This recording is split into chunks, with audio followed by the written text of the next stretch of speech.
Okay, thank you so much.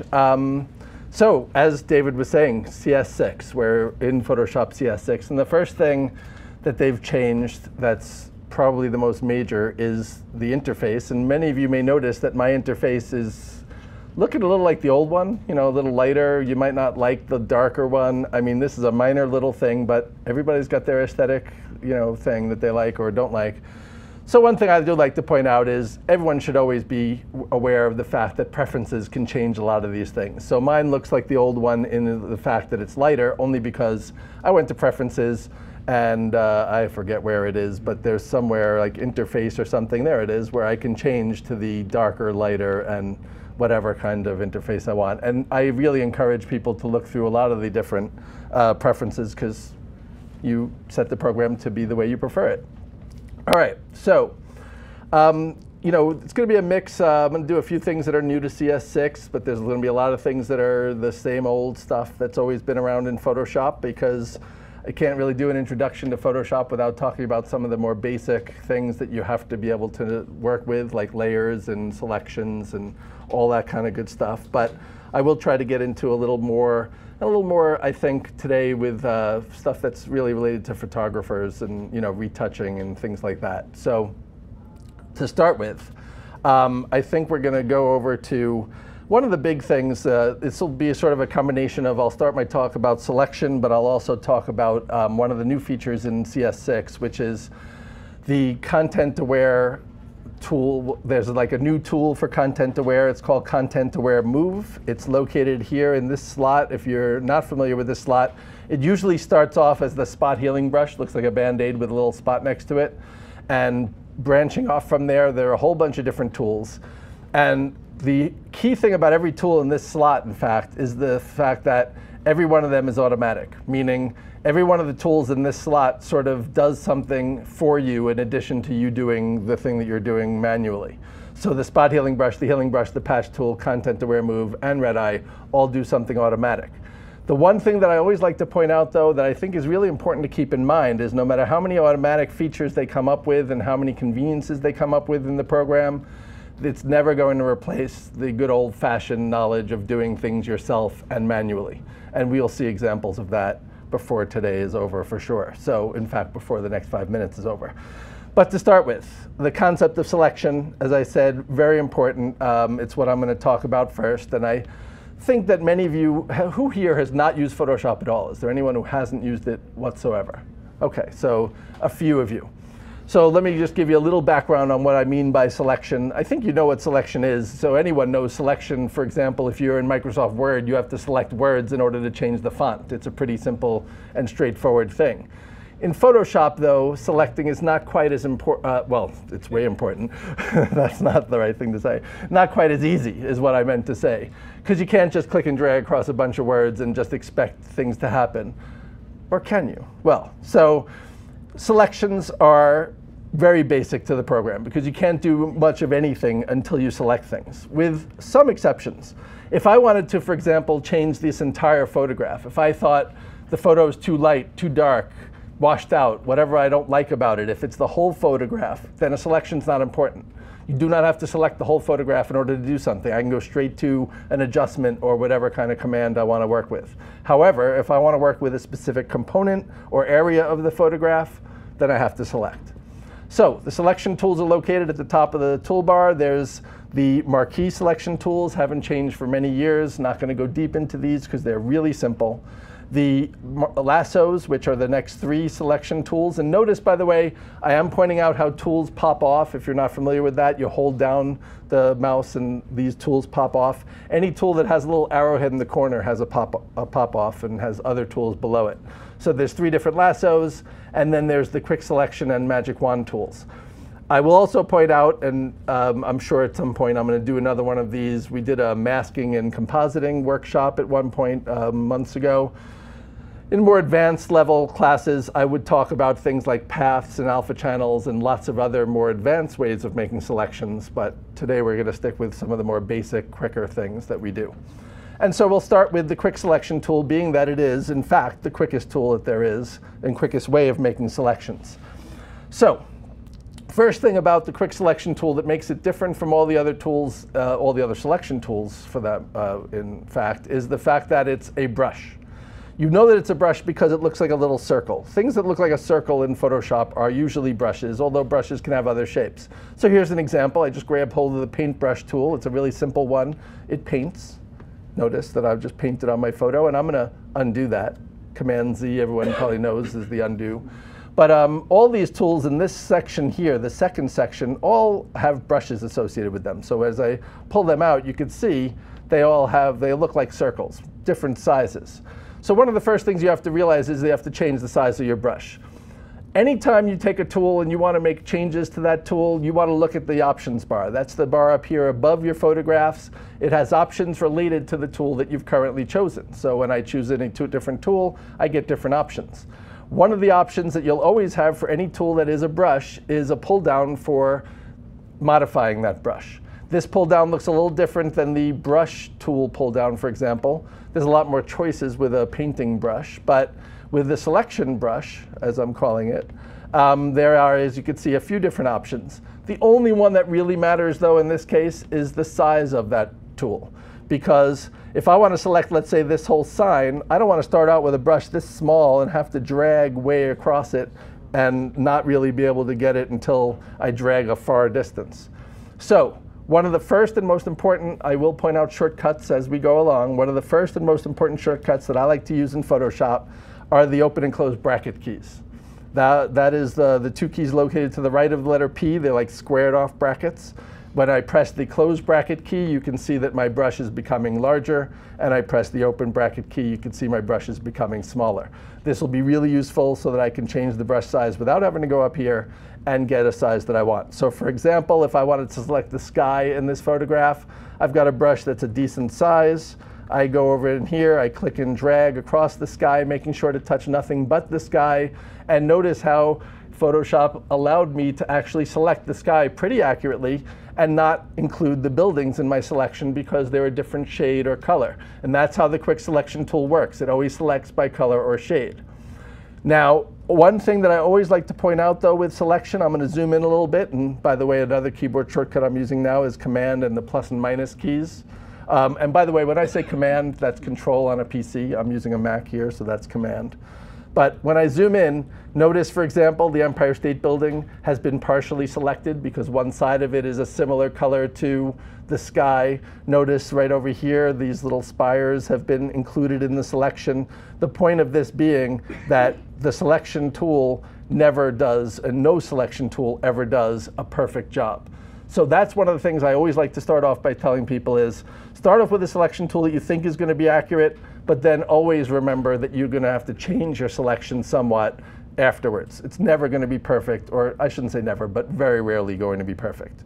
So I'll show you an example of doing that. I'm going to make my brush a whole lot smaller so it can go into little nooks and crannies of the buildings, for example. And right here on the Empire State, you can see I've got a part of it selected that I don't want to have selected because maybe I want to change the color of the sky, perhaps. So I'm going to hold the Option key on my keyboard. And you'll notice that the plus sign that was inside of my brush has become a minus sign. And I now paint on there, and notice how immediately I've deselected a portion of the Empire State Building, and I'm able to refine my selection to be a little bit better than it was before. So that's something to always keep in mind. Make a selection the easiest way possible, but then always think about how can I make the selection better, because it will almost never be perfect in the first place. And the other alternative to add to a selection when there are pieces of a selection that you want included that are not included is holding the Shift key on the keyboard, with one exception, which is the quick selection tool, the one I'm using right now, is automatically set to add to your selection, which means that if I now paint with this tool somewhere else, it's going to add to my selection without me even holding the Shift key. Every other selection tool, however, you have to hold the Shift key to add to a selection. This is actually sort of dangerous because I just added a piece of a selection I didn't want, but luckily I can, of course, undo. Now, one other thing I like to address early on in a beginner class for sure is the concept of undos, because many of you who've played with Photoshop may have noticed that Photoshop doesn't work exactly the same way as other programs in the way it works with undo. For example, here I have my sky selected, And I'm going to go into adjustments a little bit more detail shortly, but I'm going to quickly do an adjustment, really a fast one. I'm going to just do the what is called the hue saturation adjustment, so I can modify the color of the sky. As you can see, I just made it a little darker, and I'm making it a really ugly purple. OK. So, and by the way, different parts of the sky look different, of course, because based on their original colors, because this command is just changing the color that already existed. All right. So let's say I've just changed the color of the sky, and then I go back to, I'm on an adjustment layer, and I'll talk about those very much more in detail shortly. But I'm going to go back to my background, and then I'm going to do something really foolish, which is paint some random stuff in the middle of nowhere. And notice some of it is being adjusted by the color adjustment and some not. And then I realize, what am I doing? I really want to go back to where I was in the beginning. I didn't really want to do any of these things. So I do the undo command, which is Command Z. Then I undo it again, and it just shows me the same stuff all over again. And that's the way it works in Photoshop. Unlike every other program mostly that you use, where you undo multiple times, it goes back one step at a time, undoes the first time, and redoes. And the reason that that happens in Photoshop, it's actually very useful, is so you can compare something you've done to what it was before, so you can see what you like or what you prefer. But that doesn't help you a lot with what you want to go back, when you want to go back to things from before. So the trick is Command Option and the letter Z. Command Option Z, and that on a PC would be Control Alt Z, is step backward. And I can now step backward. Notice I step backward through the painting. I step backward through the coloring of the sky. I'm now stepping backwards to the point where I don't even have the adjustment layer anymore. And I'm back to having my selection. And I can keep stepping backward multiple times as much as I want. And just so you can see this in the menus, it's, as you can see, the command step backward right there, Command Option Z. And if you step backward too far, by the way, there's also Command Shift Z, which steps forward. So that way you can move back and forth between all your different commands. And many of you also know there's a palette for that. These things off on the right-hand side are called panels. Well, Adobe calls them panels now. They started off by calling them palettes. I refuse to call them panels. I continue to call them palettes, because that's how I started. So any palette that you ever want to get access to in Photoshop is available here in the window menu. All the ones that are currently checked are the ones that are currently visible. But if I want to see a different one, these icons represents the panels or palettes, as well as me being able to go into the window menu. And I just wanted to point out the history palette is the one that would also allow you to go forward through your steps and backward through as many of the steps as you want. Same thing as doing the Command Option Z and Command Shift Z, except having visual, affirmation that you're doing it. OK, so that's just a little bit about the first of the selection tools, the quick selection tool, which, as I said, is going to be the easiest in many cases. Now, there are some cases where the quick selection tool will not work so well. So let's pick out something. Let's see this thing. All right, so here I have a photo with, it's in Brooklyn somewhere. So I just thought this was a cool storefront, so I took the picture. And I'm going to take that same quick selection tool. And let's say I'm trying to select the storefront, but I only want the yellow parts of the storefront. I think we can all imagine that I'm going to run into some really difficult problems here. For me to get this little brush into all these little nooks and crannies and not include the windows, and then work around the text of the name of the store, all these different things, it's going to be a whole lot harder to select this area, because it's obviously a color, but it's got a lot of other colors intermingled with it. And then forget about what happens over here with all the different leaves. It becomes a whole lot harder. So one other thing to keep in mind, and I am going to do this today because even though it's an intro class, it's something I haven't done before in this specific class, something called color range. We're going to talk about how you can select colors instead of using a selection tool, but how to use select colors by using a command, which is called color range. It's in the select menu. It's related to selection. And we're going to see how to make use of that to select everything that's a specific color and then isolate it to do something with it. So I'm going to come back to that in just a bit. Going back to this original photo, though. So I just want to very quickly now talk about, I think, the other important selection tools. We've already seen the quick selection tool. The magic wand is like the quick selection tool, except not quite as strong. What it does, you just click in an area, and it selects all the colors or shades. If you find the quick selection tool where it goes too far, notice with the magic wand here, and I'm just going to shift-click to add a couple pieces here of the rest of the sky. And I'm going to zoom in now on the Empire State Building. See how the magic wand did not include the Empire State Building in its selection as the quick selection tool did? It's maybe a little bit weaker, let's call it, than the quick selection tool, in the sense that all you do is just click with it. I'll just do that again so you can see. You click, and it selects the color or shade you clicked on and every color or shade that's sort of nearby. But again, don't forget, you can shift click, which is what I'm doing now, to add more pieces when it doesn't include all the things that you want. There's also some things called tolerance that you can change. I don't really recommend bothering with that too much, so I won't go into that too much. But that's another tool, obviously, that's pretty straightforward, and you have in that first slot. When selections get a little bit harder, let me go back and deselect. The lassos could become a little bit more useful. So let's talk about something that's a little bit harder. Let's go to, I think I'm going to play with my little duck here. OK. Now, I've got a few of these photos that I've opened have some things done to them, and I'm going to demonstrate what I've done. But I've just hidden those layers. You may have noticed I very quickly went over to my layers palette, clicked and dragged on these little eyes so that I can hide the layers that I added to this photograph. So this is the original photo that I took. And let's say I now want to select the duck. And let's just say that the magnetic, the other two tools, the quick selection tool, magic wand, were not working great. Magic wand definitely would not work great. Lots of different colors going on in there. Quick selection may work OK, but I'm going to talk about the third of the tools when those two don't work great, which is the magnetic lasso. One little thing that they've changed in CS6 that you should be aware of, and they've done this with lots of the different tools. Lots of different tools have a focal point, in other words, a point at which they start. And in lassos, all the lassos, that means the magnetic lasso, the polygon lasso, and the regular lasso, they always used to actually start at the tip of the rope, like the actual bottom little of the rope icon that is representing the lasso. A lot of people didn't know that was where the tool actually started. They didn't understand it. They couldn't really see it. So what they've done now with all the lasso tools is they've made them a little easier to discern where the starting point is. It's the tip of that black arrow. And that's a lot of the different tools they've done that. So with the magnetic lasso, what you do is you click around the edge or on the edge of an object you're trying to select. You don't drag. And you guide the mouse around the edge. And as you can see, it sort of glues itself, and that's what's the magnetic part, onto the pixels that it's assuming that you want to select. Now, I'm guiding it around here. How many of you have used the magnetic lasso and had it get out of control like this, right? And you don't know what to do? As soon as it's out of control, if it's really out of control, you press the escape key. It's as if you never started in the first place, and you can start all over again. But if it's not too out of control, if let's say you've just gone offline a little bit and you want to veer back, and see, it's hard to veer back because it anchors itself.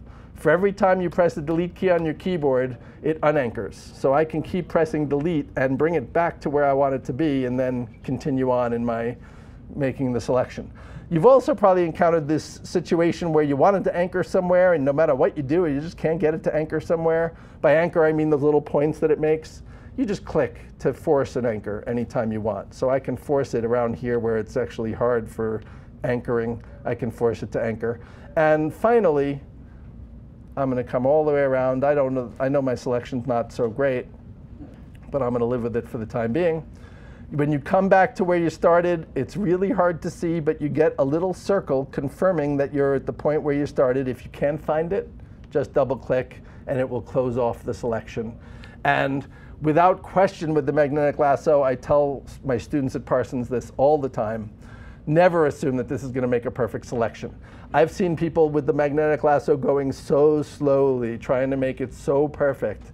It's not a good idea. Make it imperfect, let it do what it does, and then fix the selection. And this is what I wanted to get at, where, let's say, the regular lasso. Here's a good spot that's sort of off. You can see there's a little hump there that doesn't belong.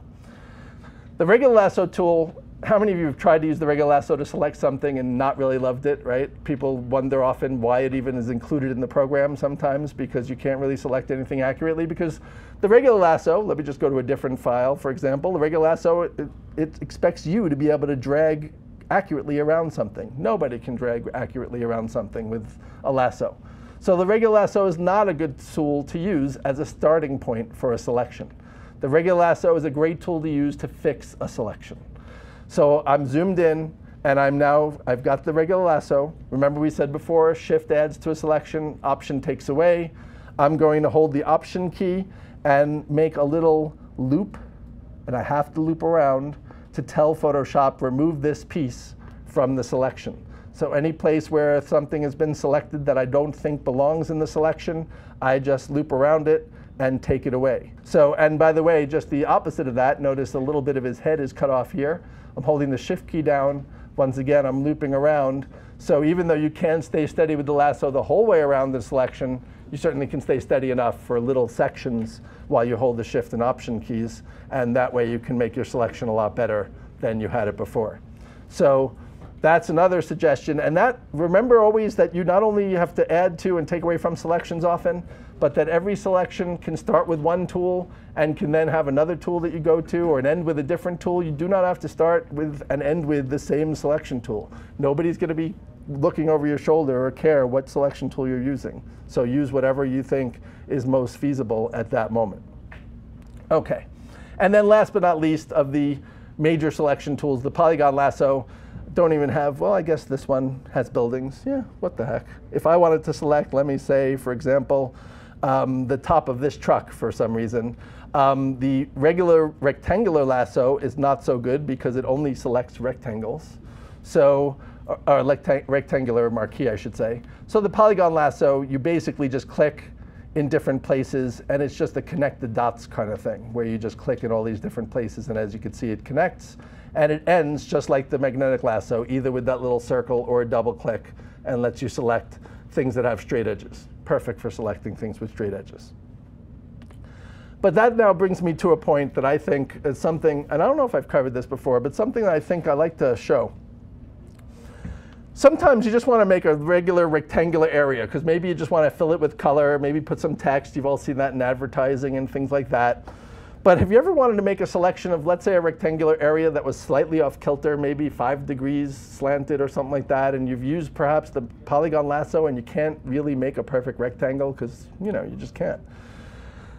You can modify existing selections, and a lot of people are not familiar with that, and I want to talk about that a little bit. So what I mean by that is, there's a big difference between taking any of the selection tools, doesn't matter which one, moving inside your selection. I bet you've all done this if you've played with selections, and you click and drag from within the selection, and it's not moving pixels of the photo around, it's just moving the selection, right? It's just moving the selection to a different location.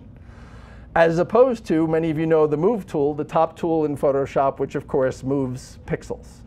Big difference, right? So many of you may know about transforming pixels, but a lot of people seem to not know about the fact of transforming selections. So I'm going to go into the Select menu, and I'm going to choose the command Transform Selection. Notice it is not the same as doing Edit Transform. Edit Transform is the one that transforms pixels. But in the Select menu, Transform Selection allows you to transform a selection. Meaning, if my selection was too big, too small, I can resize it. If I wanted it rotated, I move outside of the selection, click and drag, and that's the way I can very easily get that slightly off-kilter rectangle, if that's what I was looking for.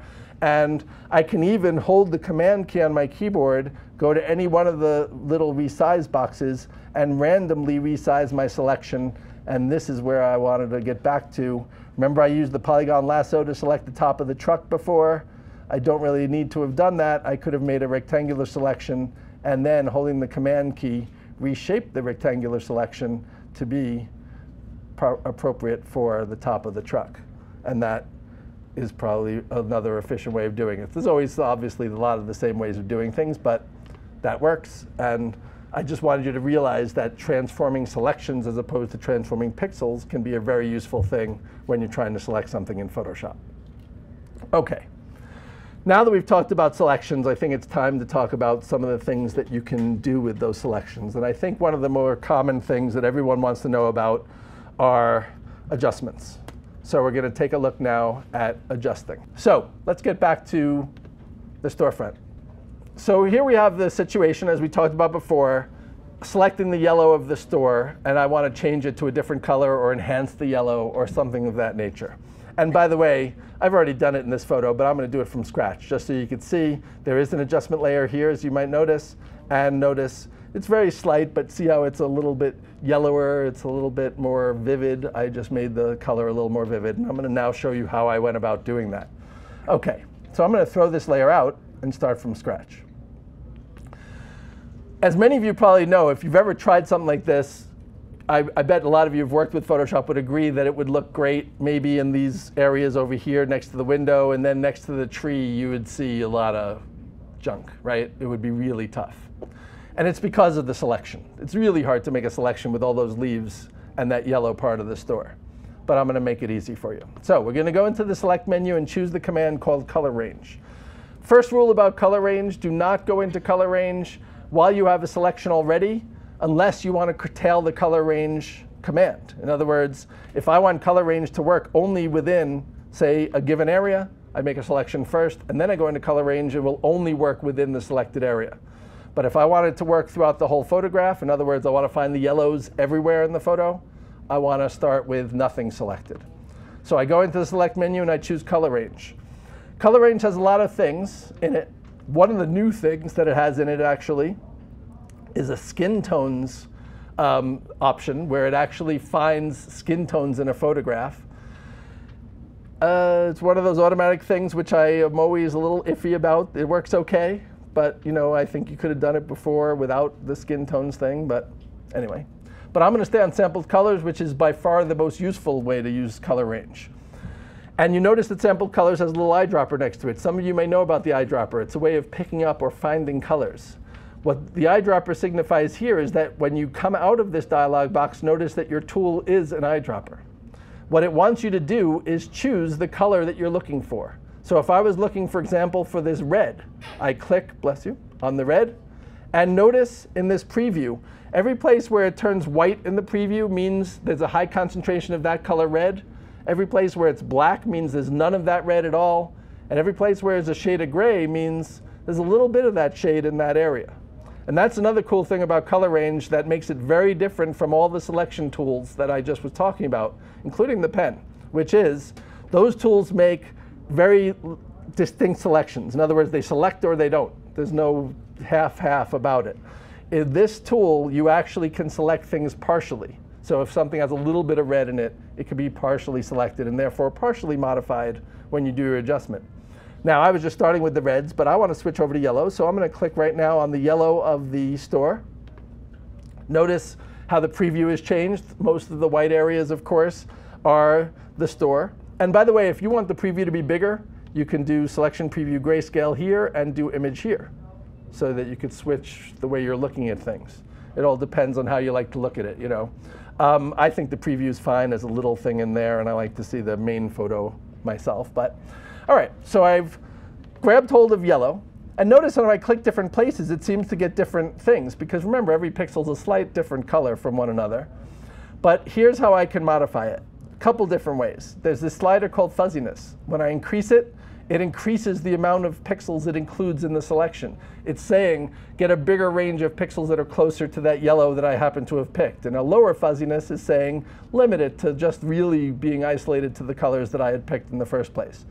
The other alternative, however, instead of fuzziness, is the eyedropper with a plus and the eyedropper with a minus. Eyedropper plus, I could say, make sure to include this yellow, and don't forget this little yellow here. Notice with each click, it's getting more and more of those yellow pixels. I like this a little bit better as far as isolating the yellows and shades that I really wanted.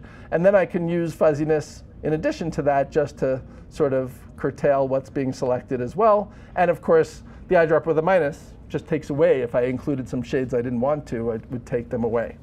So I'm thinking that that preview looks pretty good to me. Notice it is getting the yellows in between and behind the trees there, and I think it's pretty cool. So maybe a little bit more over here, because I want to show you something that would happen here. Notice there's a little bit of yellow being included. There must be some yellow in the sidewalk. I'm going to show you how to get rid of that in a moment. So I'm going to click OK. When you come out of Color Range, selections always look really funky. There's lines all over the place. It's because Photoshop can't show partial selection. So it shows things as sort of, when there are partial selections, it shows like lots of little marching ants all over the place. you can see that there are selections in some places I don't want. Like over here, this window, out here maybe in the tree, so for sure over here on the tree, and for sure over here on the sidewalk. One alternative, which we all know already, a little bit on this bicycle too, we all know that I can just use the lasso, for example, even there's the regular lasso. Let's just show you this. Remember, holding the Option key takes things away. I can remove this from the selection. I'm all set. But I have another little trick that I think I like to show. I'm going to take the Polygon Lasso, because most of this stuff is rectangular. Shift adds to a selection, Option takes away, but Shift and Option together give you what is called an intersection. So what I'm going to do is I'm going to make a polygon around the store. Doesn't have to be exact, but going around and up here too, because there's yellow on the building up there. But what this is saying is keep only the areas that are intersecting with these two selections selected. And then I finish it off. And notice that every place, like the sidewalk, everything that's outside of what was selected is no longer selected. So I'm just saying keep the current selection and whatever, the polygon selection I made and where they intersect with one another, that's what I'm left with. All right, so now I can easily segue my way into talking about adjustments. The adjustments palette or panel is always going to be on your screen. It's always going to be above the layers menu, or layers palette, I should say. And it has on it a bunch of different adjustments that you can choose from. There are certain ones I like to talk about and have talked about in these classes. I'm going to try to make a little diversity. I haven't talked about curves a lot in the beginner class. I'm going to talk about it more today. But basically, you've got tone adjustments, which are lights and darks, up on the first row. Color adjustments, for the most part, on the second row. And then just some quick fix things. Usually, I don't go into these on the third row. And when you point to them, it tells you what the adjustment is. As far as tone adjustments go, I very strongly recommend that you stay away from brightness contrast. If you really care about the quality of your photograph, it's just a horrible adjustment. Levels and curves, both of which we'll go into, are much better. And as far as color, the big ones that I talk about are hue saturation and color balance, the first two, although some of the others are really cool as well. But those are the ones I'm really going to focus on the most. So let's say I wanted to make the color of this, the tone of this yellow a little bit different, as well as change the color. So I'm going to do two adjustments. I'm going to start with levels. One little difference that they've made in CS6 that you should become aware of is the properties palette. Properties pops up a lot of different places. In fact, one of the things, for example, if you were used to what is called the masks palette, there's no longer a masks palette. It's properties. And you might have been used to the fact that when you clicked on an adjustment layer or an adjustment that you were making, which is this does make what is called an adjustment layer, you can see it right here, you might have been used to the adjustment controls being in the same palette with the adjustment buttons. No longer is that the case. It's all in properties. So anything that's sort of special that's going on about your layer or with your layer is going to be located in the properties palette nowadays. All right. So in the properties palette, it's showing me that I have a lot of pixels. You all have seen histograms, I'm sure, in your cameras and stuff, where black is all the way at the far left, right is all the way at the far right, and it's showing me that I've got lots of light pixels, which I'm not surprised by. I selected yellow after all. And I can now adjust the tone of those by, I can make the darks darker in there. I don't really want to do that. Oh, it gives it a nice little sort of distressed look. But I can make the pixels lighter. You notice I'm making the yellow lighter. And of course, I can adjust the midtones to be darker or lighter. And notice how it looks like some portions are adjusting more than others. Again, going back to color range, how it partially selects things. So let's just say I wanted to brighten it up a little bit, so I just did. I brightened up the pixels just a bit. And now I want to go back and do a color adjustment as well. But every time you do an adjustment, you lose the selection, because the selection becomes what is called a mask on the adjustment layer. And by the way, the adjustment layer, don't forget about layers. You can hide them and show them. So I can show, it's very subtle, but you can see I brightened up the storefront a little bit, right? So now, what if I want to now change the color of that storefront? I want to recapture that selection. I don't want to have to go back and do it again, right? Every time you want a selection, if there is an icon or a thumbnail that represents that selection, like in this case, what is called a mask, you can command click on it to recapture the selection. So I'm going to command click on that mask, and as you can see, the selection comes back on my screen. And this is something that you should be very used to and really use a lot. Have you ever wanted to have something on a layer and you wanted to select the contents of that layer? Command clicking on that layer icon selects the entire contents of the layer immediately. So it selects masks, it selects layers, it does whatever you want. You command click on a thumbnail and it gives you that selection. So I've now got the selection back again, and I'm now going to go to a different adjustment. I'm going to go to Hue Saturation. That becomes a new property, and notice it becomes a new layer. And this is where I can, in fact, change the color of my storefront.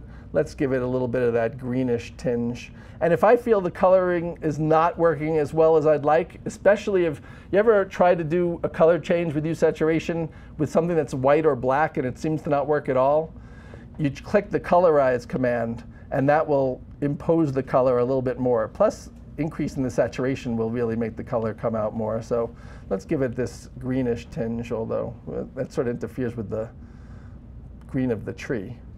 Let's make it maybe a little reddish. There we go. All right, and I'm going to increase the intensity of that color so it becomes, it's a little orangey now. Ooh, looks horrible on there. All right, anyway. I don't know that I would do this, but I wanted you to see that it's working. But the great thing about this, look at where it interacts with the building versus the trees, the leaves. When you would have selected normally, you would have had a lot of real junk around there because your selection would not have been very accurate. The selection's very smooth when you do a color range thing. So if you're trying to change, bottom line with color range, if you're trying to change one color throughout an image, like the reds in your image, the greens in your image, color range is absolutely the way to go, not your selection tools. And then you do your adjustments as needed. OK, so I want to do one more example with adjustments that I want you to be familiar with. And something that I also, again, I'm trying to incorporate some new things in this class. Something I haven't talked about before is something called smart objects. And you might have heard the talk of smart objects from Photoshop, from Adobe. They've been talking about it since, I believe it's like CS, I don't know how many CSs ago, but it's been for a while that they talk about it more and more, and the value of smart objects. And so we're going to talk a little bit about what you can do with them. So this photo, as I had pointed out before, this is my original photograph. You see that I have a couple layers here that I have adjusted. So this is my new version of my photograph. I'm going to show you one by one the different adjustments. First of all, this one, very simple. It's a curves adjustment. And if I want to see it, what do? I just double click this. It brings up properties, and it shows me I made a very simple curves adjustment, which was very much like what I did with levels. I'm just making the midtones a little bit darker by dragging the curve downward a little bit. We'll talk about more you could do with curves a little bit later on. But again, just really a tone adjustment, just like levels, in this case at least. All right, so I've made the contrast a little bit more. I've made the pixel a little darker. But I think we could all see that my poor little duck is sort of either really bright and blown out or really dark. He doesn't have a lot of his original coloration that I really would like to have in this photograph. And if I show the layer that I have here, you'll notice the coloration is a lot better. You see how I have a lot of the sort of colors of his feathers coming back and so on. And I'm going to show you now how I did that. So I'm going to hide that layer for the moment. What I did first was I selected the duck and put him on his own layer. So let's hide these other layers just to show you. So you can see the duck has been isolated on his own layer. OK, but you notice the little icon next to the duck. So let me throw out the things that I had done. And let's turn this back.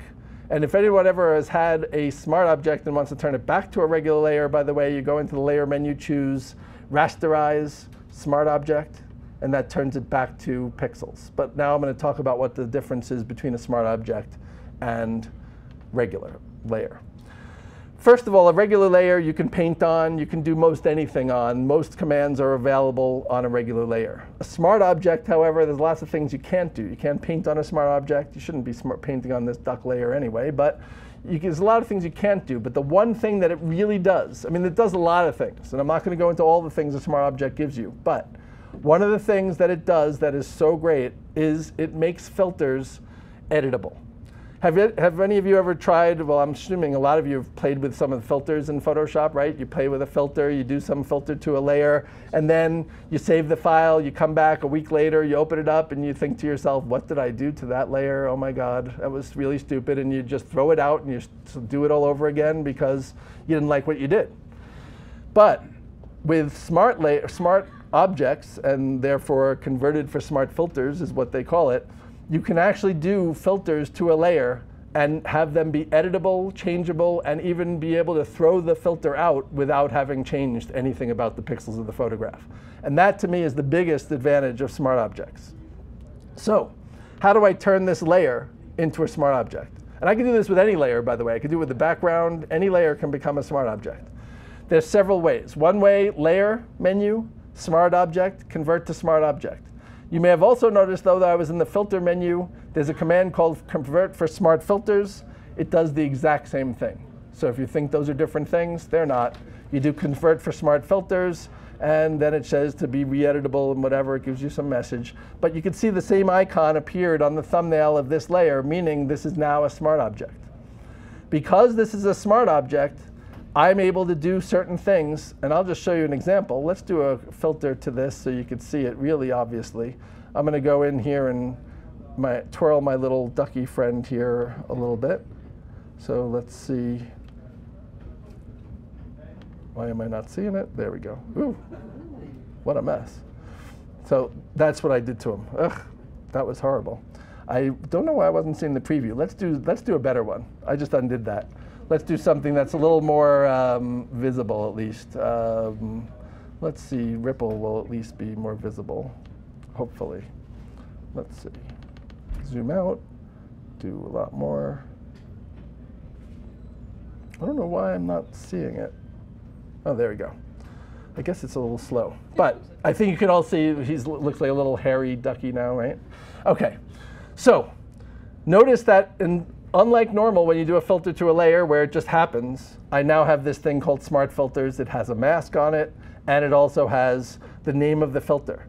The great thing about this is I can double-click that filter name, go back in there, and modify my settings. So I'm going to change to a different kind of ripple, click OK, and that one took it away. Let's go back in there. Maybe it wasn't enough. But the point of this is I can endlessly, there's plenty of ripple, I can endlessly change what I've done via this filter. I can even double click this little icon right here, and I can make the filter only, let's say, 40% opaque. So I'm seeing a combination of the filtered ducky plus the original duck. So lots of cool things that I can do. And of course, if I don't like what I've done, I can throw the smart filter away, and the layer is exactly the way it was before. So that's one of the biggest advantages that I see of smart objects.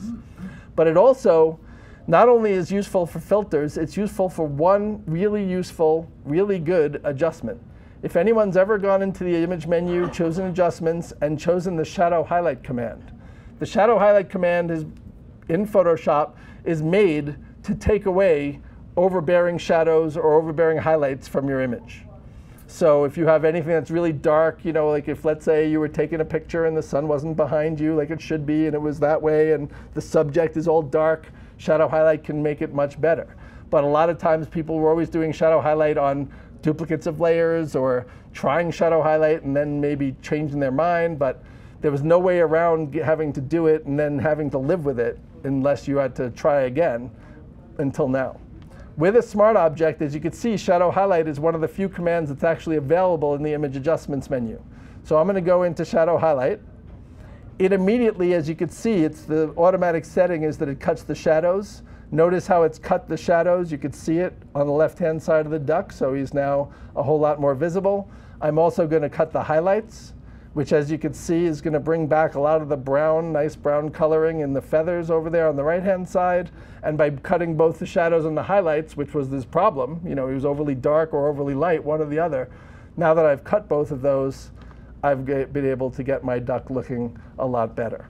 So just hiding, and I can see what it looked like before and after. This is what he looked like before I did shadow highlight. This is what he looks like after. And if I'm not happy with what I did, I double click there, I go back in, make adjustments further. And for those of you who know about masks, the beautiful thing about this too is I can actually paint on the mask. If anyone knows about masks, if you paint with black on a mask, that means I'm hiding the adjustment wherever I paint. So in other words, I can make it so the adjustment doesn't affect some portion of the duck and does affect other portions. Lots of cool things I could do with it. But that's the big thing about a smart object. It makes a layer sort of impervious to filters that you create because you can always change them, throw them out, and so on. OK. Let's talk a little bit about curves. We're still talking about adjustments, and I did talk about levels a little bit, but I want to talk about curves versus levels. And let's see what photo. We might as well play with this one. This is the original of that photograph. And I'm going to go into curves. Big thing I like to talk about with curves versus levels, there's so many photographers or people who are Photoshop experts who always tell people, oh, you got to use curves. If you use levels or anything else, you're foolish. And I don't completely agree with that, and I'm going to show you why, but I'll tell you what the advantage of curves is over levels. And even over brightness contrast. Brightness contrast, first of all, is horrible because you're only brightening or darkening everything. Or you're increasing or decreasing contrast, but it's really across the board changing all your pixels. That's not really giving you that much control at all. That's why I don't recommend using it. Levels, on the other hand, you at least had 3 different sliders. Midtone slider, shadow slider, highlight slider, meaning you can isolate the 3 different major tonal areas of your photograph, play with them individually. Curves, let's now get to this, gives you a lot of the same things as levels. When you drag this black slider to the right, you're making the darks darker. It's the same thing you could do in levels. You drag this white slider to the left, you're making the lights lighter. Same thing you can do in levels. And when you click in the middle of the curve and drag one way or the other, this is the same as adjusting the midtones in levels. So this is the 3 major, midtones, highlights, shadows, same as you can do in levels.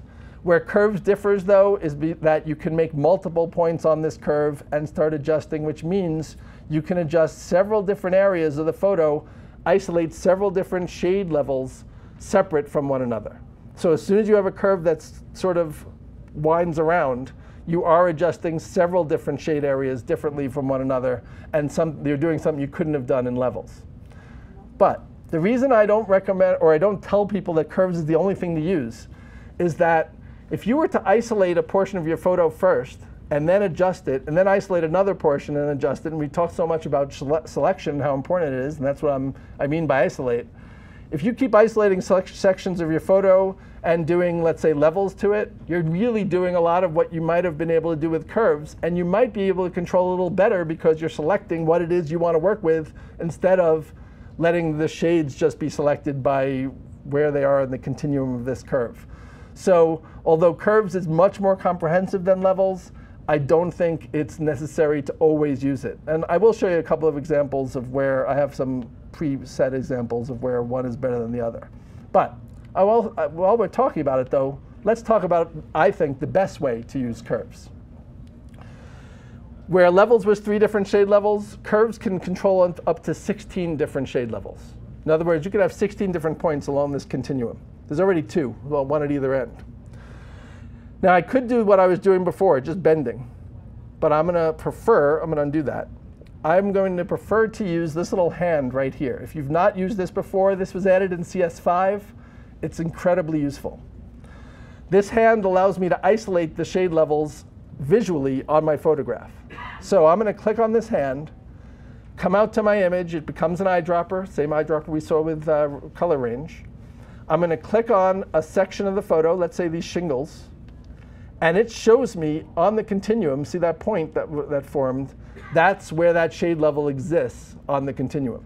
I'm now going to use my up and down arrows on my keyboard to make those colors, those shades, as you can see, going up makes them lighter, going down makes them darker. But I'm able to really fine tune exactly how light or dark I want by being able to press the up and down arrows instead of dragging, so I can really fine tune what I want to do. So now let's say I want to make the meatball store a little bit different shade. That shows me a different shade level. I'm going to make that a little darker. So I've isolated that shade level. Then I'm going to isolate, let's say, the gray on the ground there, maybe that a little lighter. And you can see with each of these clicks, it's making new points And I'm able to adjust each of those points individually, make them lighter or darker, so I'm really able to fine-tune exactly which sections of the photo I want to make lighter or darker, and do it really precisely by using the arrow keys. So that's, I think, the best way of using curves. OK. Now, as I said, I wanted to show an example. So I've got this one. Let's deselect. Here's my original photograph. Obviously, statue's a little dark. Can't really make out much of the detail. The sky is completely uninteresting. If I would have done curves to this entire photograph, it would not have been that accurate, I don't think. In other words, I would not have been able to get the statue detail more accurate while at the same time making the sky a little more interesting. This is why selection is always, I think, so important. So you can see, I'm going to show you now this layer. I'm going to capture the selection again. You'll see that I captured the selection of the statue. And what I did there was I adjusted the curves for the statue specifically, as you can see. I'll deselect. So you can see before and after, I brought back some of the detail, lightened up a little bit of the concrete there. And then I isolated the reverse of that. And by the way, everyone should know this little command. If you have a selection on your screen, if you go into Select, choose Inverse, it selects the opposite of what you currently have. So I'm going to select the opposite. That's what this is representing, this mask over here. And I adjusted that, as you can see, very drastically to make it, well, maybe not realistic or whatever. And that brought up, I have a little spot on my lens, so I had to retouch the spot out. But that's what that last layer is for. And that's a good segue, I think, to the concept of retouching, which I think everyone is always concerned with. So we have our picture of our friend here that we can work with. I'm going to do a couple of the standard things I always do with retouching, but I'm also going to do something that I think is new and I want to show, which is my favorite way of smoothing skin out. We're going to talk a little bit about that. You know, everyone's got little pock marks and whatever. So, but first, I'm going to zoom in a little bit on our friend here. I don't like to use images of people I know in my classes, so this is a Getty image, and this man has to suffer being used as a sample. So, going to zoom in a little bit, and let's just say I wanted to diminish these lines in the middle of his eyes here. I just want them to be a little less than they are currently. And I'm going to make a brand new layer to do this. So one of the first things I like to point out about retouching, I think one of the most common things that people do with retouching is they retouch either, how many of you retouch directly on the background layer? Not many of you, but a few of you have. And you know there's maybe not the best idea, because if you make a mess out of it, and then you save it, then you're really in trouble. But, so I don't recommend retouching on the background layer. How many of you retouch by duplicating the background? By the way, if you just drag the background layer onto a new layer icon, you have a duplicate. Probably that's the method a lot of you use, right? Mm-hmm. No good. Well, maybe not no good, but better than the first method for sure. But, so at least you could throw it out if you mess up. But I am going to show you what I think is better. I've made a brand new layer. Brand new layer looks like this when you first make it, right? It has nothing on it. So to most people, you're thinking, how can you retouch on a brand new layer? It has nothing on it. Nothing will happen. But there is a command on all the retouching tools, and I'm going to very quickly talk about the difference between the healing brush, the spot healing brush, and the clone stamp. Those are the three biggies. For each of these tools, here's the spot healing brush. There's a sample all layers option on the options bar. For the healing brush, there's a sample current layer, current and below, or all layers. And for the clone stamp, there's also sample current, current and below, or all layers. So all of them by default are set to current layer, which means you can't retouch on this layer because you're retouching transparency, nothing. However, if you switch them, so I'm going to start with the spot healing brush, and I'm going to switch to sample all layers, and I'm going to paint over here on this guy's lines. It looks like I'm making a mess out of things. And when I remove my paint, as you can see, the lines are gone. And I could go around doing this whole thing, and I can retouch it unrealistically, which is one of my problems that I have with retouching these days. People retouch things way too much. But you can see that it's working pretty well sometimes. Here's the thing with the spot healing brush. I'm going to throw all this out in a moment, but I just want to tell you what it does. The spot healing brush is a fully automatic retouching tool. What that means is I didn't have to care about what size the brush was that much. I didn't have to care about the brush being soft or hard or whatever. All I had to do was paint, and Photoshop automatically analyzes the pixels that I've painted over, sees which ones are different colors than most of the other ones, and then uses the ones that are the main color to cover up the other ones. So that's how it gets rid of lines. It doesn't always work perfectly, but it works pretty well. However, it doesn't give you a whole lot of flexibility. So I'm going to step backward through all that, get back the lines on this man's face. The spot healing brush also does not work well at all. If I was trying to do something horrible, like take away his eye completely, it's going to make a mess. Sorry. But it makes a mess because it can't really figure out how much to cover, and it takes the average of some of the existing pixels, like the color of his iris, and it thinks it should incorporate that. So whenever you're trying to cover up something really, really accurately, and there are other colors that you really have to get rid of, and they're bigger areas, spot healing brush is not going to work too well. The alternative to that is the healing brush. Hardly ever use it. This is a mixture between the clone stamp and the spot healing brush. You option click a source point, so you're sort of giving Photoshop a little direction as to where you want to use as a source to cover. And then you try to cover. I'm going to try to cover over his, oh, and I'm on current layer, which does nothing. Let's do all layers. So I'll option click up here, try to cover up his eyes, see if this does a better job. A little bit better. But the clone stamp is, for most people, the most accurate of the tools, because it lets you exactly cover up what you want. First thing about, so I'm going to focus on this more than anything else, because it's what I always like to do. First thing about the clone stamp, very soft brush. You never want to have it be a hardness of 70, 80, 90%, no good. 0 if possible, maybe a little harder than that sometimes, but you want a very soft edge brush. And with the clone stamp, it's literal. So you have to pick a good source point, meaning if I pick a bad source point, like out here, and then I try to cover up this line, oh, let me make sure I'm on all layers. So I pick out here as my option. Notice that did not work very well, because I chose a bad source of skin. If I choose a good source, like I say over here, works much better. So you have to pick a good source. The other thing about the clone stamp, though, that I like to point out is the fact that you can use it at a lesser opacity. So because it's not automatic, if I go to a low opacity for my brush, and I option click over here and then paint over this line, I can diminish the line. Not get rid of it, just diminish it, which I think is much more realistic. And if I feel like I need to diminish it more with every pass, as you can see, I can diminish it a little bit more than I did before. And it's a lot more accurate.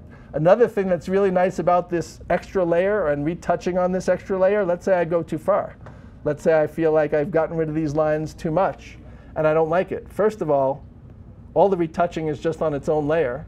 I could throw the layer out. But I don't even have to do that. I can erase it, take the eraser, erase it in its entirety if I don't like what happened, or I can erase it partially, which is the same thing as lowering the opacity of the brush. If I erase partially, I can bring back the line a little bit, but not completely. So you see they're a little bit harder, but not quite as full as they were. So I have a lot of different options when I retouch on a blank layer, which is what I very strongly recommend. Now, when we start talking about retouching, I'm going to come back to the skin and his smoothing his skin out. But I want to now talk about one of the new features of Photoshop 6, which is the ContentAware Move tool, which is located in the same slot with the healing brushes. The way this is supposed to work, it's the same as ContentAware Fill, which was available in CS5. That was the concept, at least. So I'm going to take this sign, and let's say what I thought I wanted to do was either remove the sign so that I can have just beach, water, and skyline, or I want to move it to a different location. And we're going to talk about both scenarios and see how Photoshop will work with it. So I'm getting the Polygon Lasso, because sign is mostly straight edges, going around the outer edge here and finishing off. OK, so let's say the selection, I'm not sure it's perfect, but let's say it's OK. All right, if you've ever pressed delete on your keyboard, you've probably come up with the ContentAware Fill comes up automatically. Because it used to be, by the way, in previous versions of Photoshop, you press delete, you'd leave a white hole, but now it comes up with ContentAware Fill, and I click OK, and they say they've made it better, and It's all right. And we'll take a look at what it's done. And it's not bad. It's not great. I mean, I'd have to clean it up. First thing about ContentAware, if you want to use it, make your selection a little bigger than the thing you're trying to get rid of. That's the first thing I like to point out. That's why I have that little remnant stuff around the outer edge. So I should have made the selection a little larger. And secondly, don't expect it to be perfect, because it can't guess what you need to use. So it'll be not bad. So let's undo that. And let me just show you a quick, let's say you did that and you realized, you know, if I would have made that selection a little bigger, it might have worked a lot better. A little quick way to do that. Many of you may know the Refine Edge command, which allows you to make selections bigger, smaller, softer. But I have another solution as well. If you go into the Select menu, go to Modify, this one is actually even a little better than Refine Edge in the sense that it'll expand as much as you want. So I'm going to go to Select, Modify, Expand. I'm going to expand by, let's say, 20 pixels or so. And that's not even enough. And that's what's nice about this. I can expand as much as I want. This is a high-res photo, so I got to expand by a pretty good amount. Then I can go to Refine Edge and maybe soften it a little bit with Feather so that my edge is not going to be so distinct. And now when I hit Delete and do the ContentAware fill, still not a big fan, but it'll be a little better than it was. And right after I do this, by the way, we'll open up for questions. It's about the hour. So you can see I'll deselect. Not terrible for, you know, for someone who just wants a quick fix. I think the blue of the water is a little off. I think the rock line is a little ridiculous. I mean, I think there's better things that could be done manually, which we will hopefully get to and I'll talk about, but not terrible. All right. And by the way, I would never do that to the background layer. I would always duplicate the background first, because you don't want to mess it up irrevocably. But let me now show you what this new tool is. This new tool that they're talking about, that they're raving about, is the ContentAware Move tool. So it's same as ContentAware Fill, except instead of the concept being where you just take away what you wanted to take away, you move what you wanted to move to a different location, and it fills the area that you've left vacant.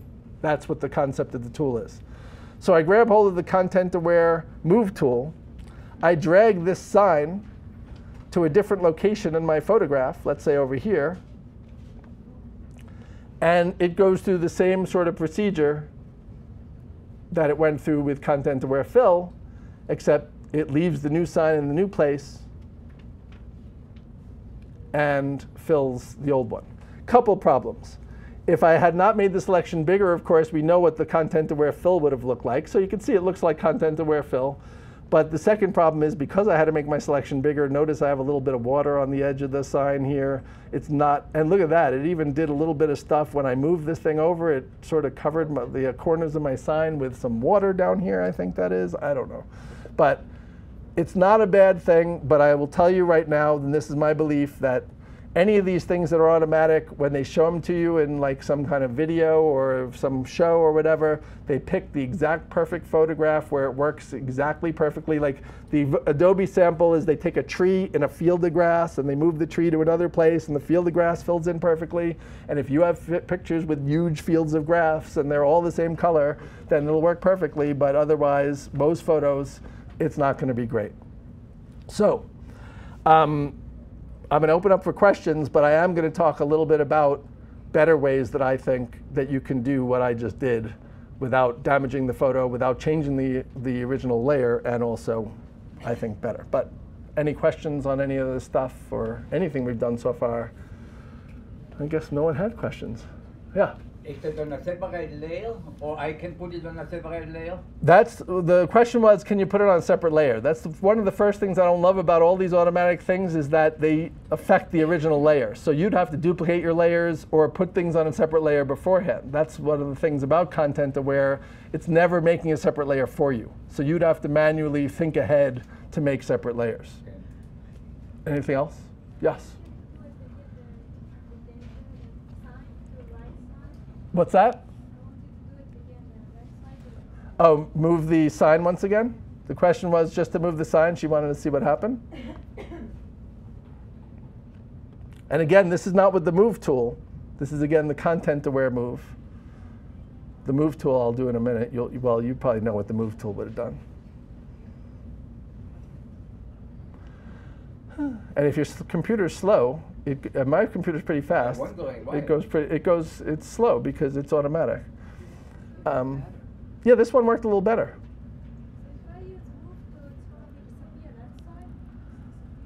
Excuse me? I'm sorry, hard to hear. Yeah, that's what the ContentAware Move tool does. The question was, I think, that does it make the other one disappear? The ContentAware Fill or Move tool is filling in with ContentAware Fill on the side where you move from and just puts the new thing and covers the other thing. But again, one of my big problems with it is it doesn't make a new layer, which I think is not really a great way to work. By the way, if I would have done with the regular Move tool, we all know this is what it looks like, right? And I think we can all agree that that's not the best alternative. Yes, question? Any drawback to having all these layers? Yeah, the only drawback, the question was, is there a drawback to having all these layers? The one drawback is, I heard someone say it, file size. That's the biggest drawback. But I mean, if you're really wanting to do something accurate and as well as you can sacrifice a little file size for the time being. And you can always flatten the file later on, although once you flatten, if anyone knows the concept of flatten, it takes away all your layers. You no longer have your layers, and you no longer have the flexibility. In my teaching at Parsons, I'm teaching people who are graphic designers, and they're often affecting photographs to maybe use in an advertisement or to use as a book cover. What I very strongly encourage my students to do is often have to save two versions of the file. A flattened version that you can distribute, import into other programs like InDesign. That will be a more streamlined, it'll print faster, it'll be better to work with, but you save your layered version so that you can still make your adjustments, still make your changes, because obviously things have to be changed sometimes. Okay, so let me talk a little bit about, since we're on this topic, what I think is a better way of removing this sign or moving it. And by the way, there's also in here the patch tool. Works a lot like the other ones. It's like you just move your selection over to where you think. It sort of gives you control over which portion of the photo to use as a patch. I don't love this either, so I'm even going to cancel it. Sorry, just don't love it. OK, so let me talk a little bit about what I think is the better way. First of all, if I wanted to remove the sign, anyone who's ever tried to clone out an entire thing like this? Anyone try to do that? Clone lines and blemishes, no problem, right? Cloning a gigantic piece of a photograph like this, it looks pretty crappy probably at the end, right? You should never try to clone something when it's large. Blemishes, little lines on people's faces, maybe a little rock here or there. You want to clone something like that out, that's fine. To take away a large portion of a photograph, you should not be cloning, you should be making patches. So I recommend making manual patches, and I just want to show you a little bit of some of my technique for doing this. I'm going to recapture my selection. There's a command called reselect in the select menu to get my selection back. And I'm going to physically, remember we talked earlier about moving not the pixels, but moving the selection. And you may recall also that my selection is a little bigger than the area I want to cover, which is good, and a little soft. Remember I softened it, which is also key. I've softened it. Let's just do that one more time, actually, but back where it was. I want to show you that again with Refine Edge. I want to make sure, I want to soften it even a little more. I'm going to choose more feathering. There you can see it's very much softer, because I'm going to need that. OK. And then I'm going to move the selection over to an area that I think would serve as a good patch.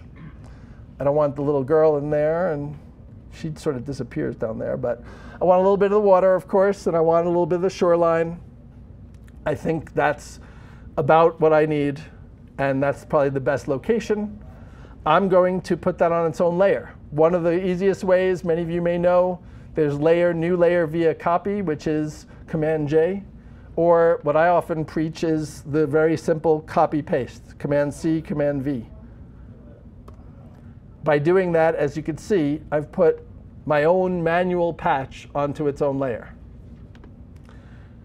Now I take the Move tool, move that back over here. OK.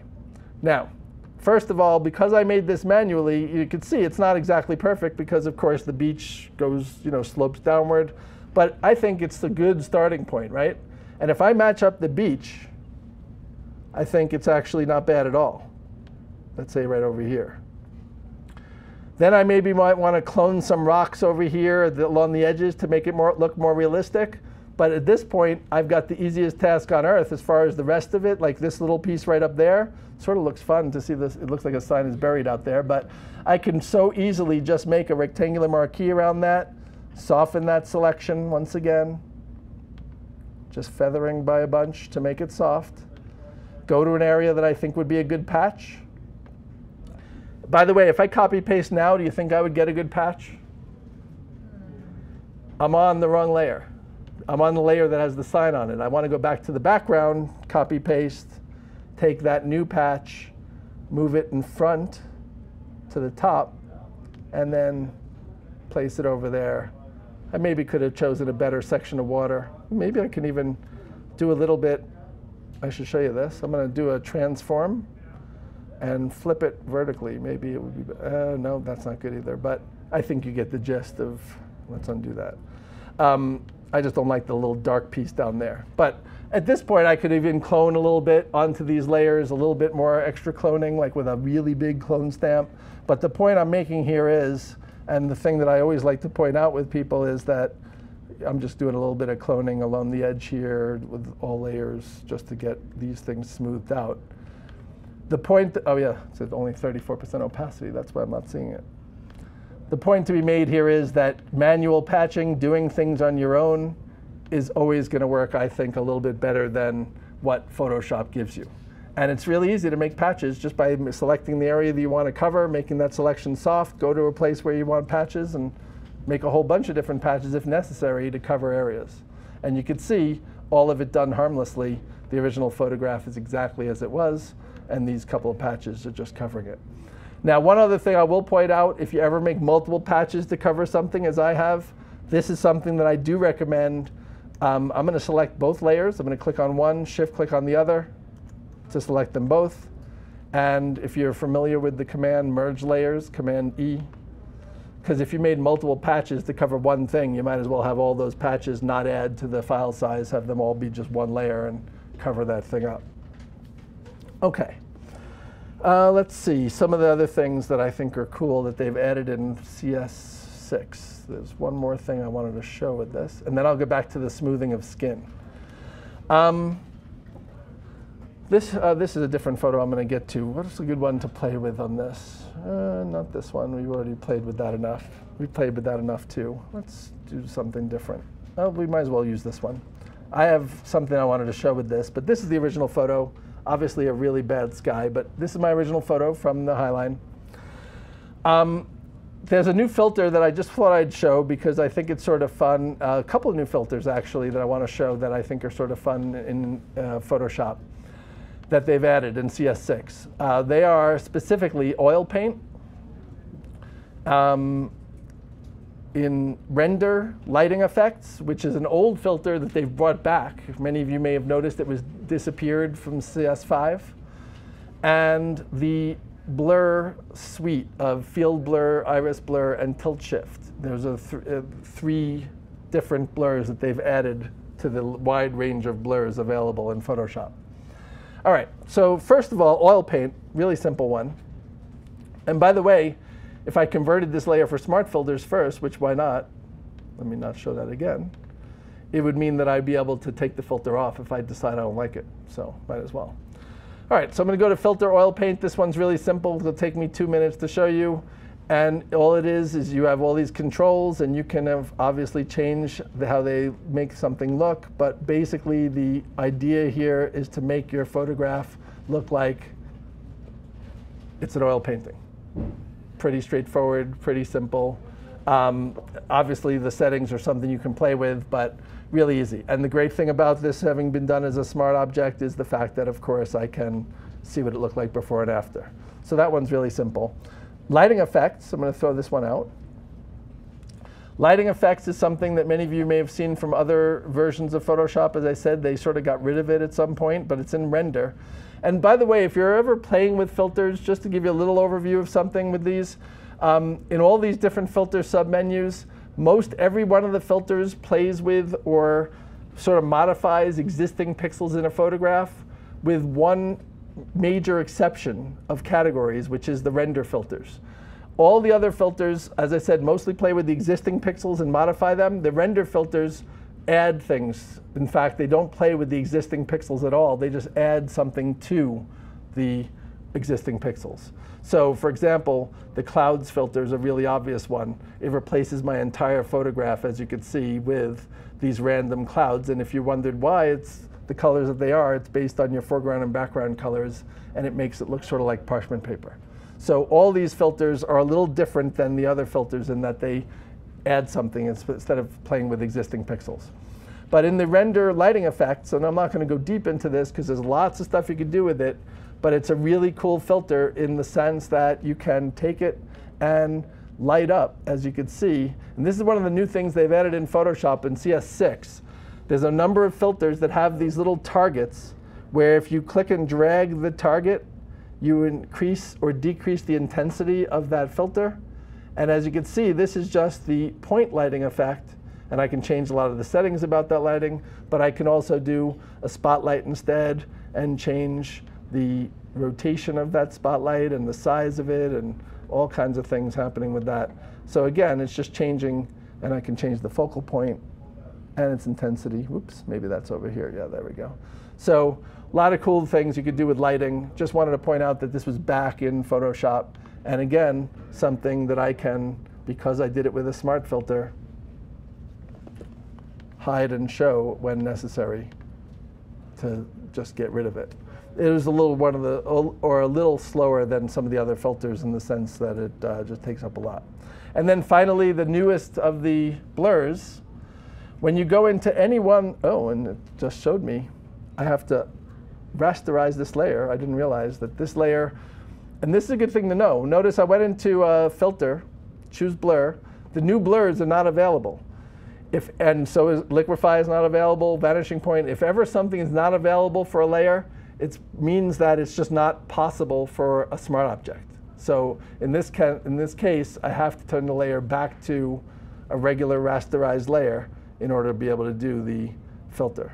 So these other blurs, for example, just going to go ahead. You can see that this allows you to sort of spot blur, and I can make multiple spots. So I'm going to choose to blur this spot by a little less, and then blur this spot by a little more. And again, these little wheels let me control it. And I believe I can even make the spot bigger and smaller. Well, that's just the amount, but there you go. There is no truth in photography anymore. No truth in photography any longer. That is absolutely, that's the one truth, that there's no truth in photography. OK, so I'm going to undo all that. Now, this is a good segue to smoothing our friend's skin over here. All right, so we're suitably zoomed in, and this is a low-res image, but still I think you'll be able to see what we need to see here. You could see some areas of his skin that just don't look as smooth as they could. And here, this is the layer that I created, where as you can see, his skin is looking a whole lot smoother than it was. And I'm now going to talk about, there's so many different ways of smoothing skin. If you type in smooth skin on the internet, you'll find like 20 different tutorials. It's really a matter of personal preference, but I'm going to show you the one that I like best. This does incorporate a mask, which is a little more advanced, but I think it's an easy version of using a mask, so I don't think it'll be too bad. All right. So I'm going to throw this out so I can do it from scratch to show you what I'll do with this. What I'm going to do with this is first I'm going to make a duplicate of the background. So I'm going to make a second copy of the background. And I'm going to go to a filter. And in this case, I don't want it to be a smart object. I'm going to go to blur, and I'm going to go to surface blur, the last of the blur filters. This was added somewhere along the line in the CS filters. And what surface blur, the way it differs from regular blur is that, well, let me just show you a regular blur. I'm going to cancel that for a moment. I'm going to go into a regular blur, the most regular of blurs being Gaussian. There's nothing fancy about this. You increase the amount of blur, it blurs more. You decrease it, it blurs less. But notice that the more you blur, it's really sort of hiding the details of the man's face, which makes sense, because it's getting those edges. They call the edge pixels, the places where the colors differentiate. It's making them all blend together.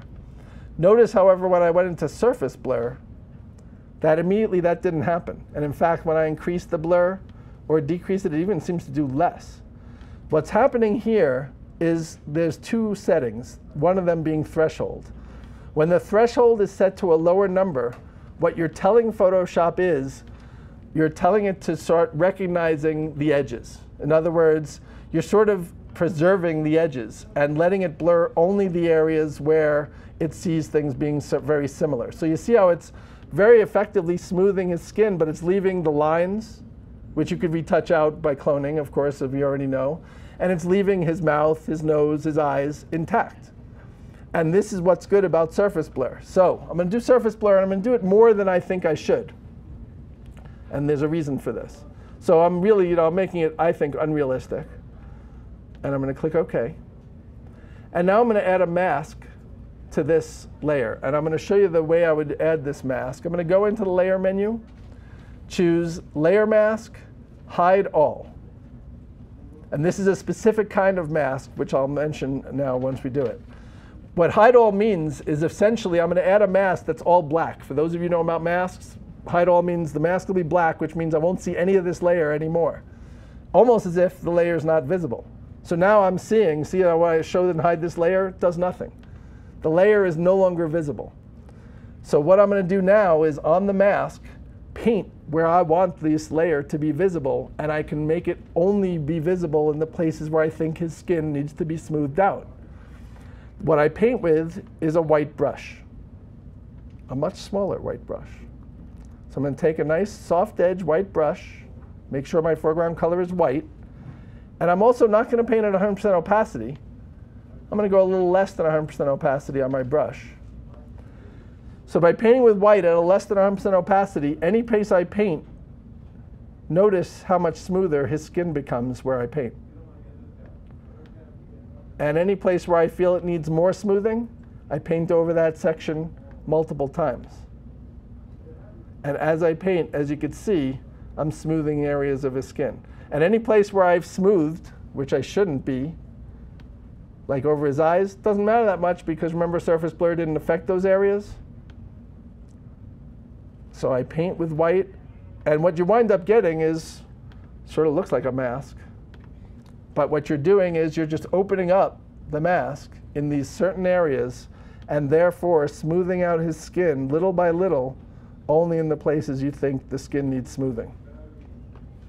That's my favorite method of smoothing someone's skin out. There's lots of others, as I said, but I do think, though, no matter what you do, even if you're going to use other methods are some people paint in the color of the skin tone and then make that a lesser opacity and then make a mask on it. But I do think you need to sort of make it a little less than full strength, obviously, because, well, you don't want to cover things up and go overboard. All right.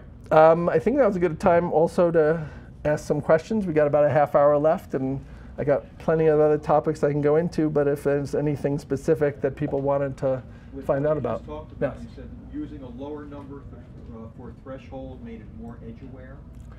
Yes. Let's go back. The question was, just going to go back for 1 second to show that again. The question was about surface blur and what the threshold command did. So once again, I'm going to go back to surface blur. So as you can see, radius is the intensity of the blur, but threshold, the more threshold, you're saying you're not letting it recognize the edges anymore. The smaller the threshold or lower the threshold, the more it's going to recognize the edge pixels and therefore preserve the details of the photograph while blurring only the areas that are similar to one another. So meaning the skin tones and so on. Thank you. Sure. There was one over there. I'll get to you next. If you have a smart layer or a smart object, Mm-hmm. and so then you make some changes with a filter, Right. or a couple of filters, and then when you save the image finally, Mm-hmm. it's still there. I mean, because you said it doesn't affect the pixels. Right. The question is, when you make changes to a smart object with filters, whether the original layer is still intact. I mean, when you save it, you see that those change. I mean, it doesn't. You don't have to do something else to it to make it save correctly. No, the question is that does it save correctly? I'm trying to think of ones that I have. Well, that duck, where is my duck? I can't find my duck. There we are. I'm going to revert back to the beginning. If anyone knows about the revert command in the file menu, it means go back to the way the photo was when you first opened it. So it's going to take a little time. This is my original version of this duck photo. And as you can see, this middle layer is in fact the smart object. That's the one that brought back the tone and the duck himself. And this was how I saved the file. And it'll be saved this way. And I'll be able to endlessly be able to either take the filter off, see what it was like beforehand, put the filter back on, or of course even double click and go back into the filter to change some of my settings. And this will be today, tomorrow, next week. It'll endlessly be available for me to be able to change it. That's what the smart object allows me to do. While we're on that, one other thing I want to point out.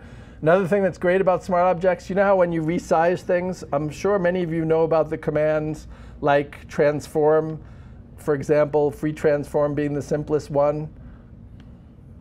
And you know how you can make things bigger, smaller. Smart objects resize in more accurate ways as well. You lose less quality when you resize a smart object than when you resize a regular layer. So that's another advantage of smart objects. Another question over here? Are you trying to print out a very large print, say 30 by 40? Mm-hmm. That's what you want the final print to be. Right.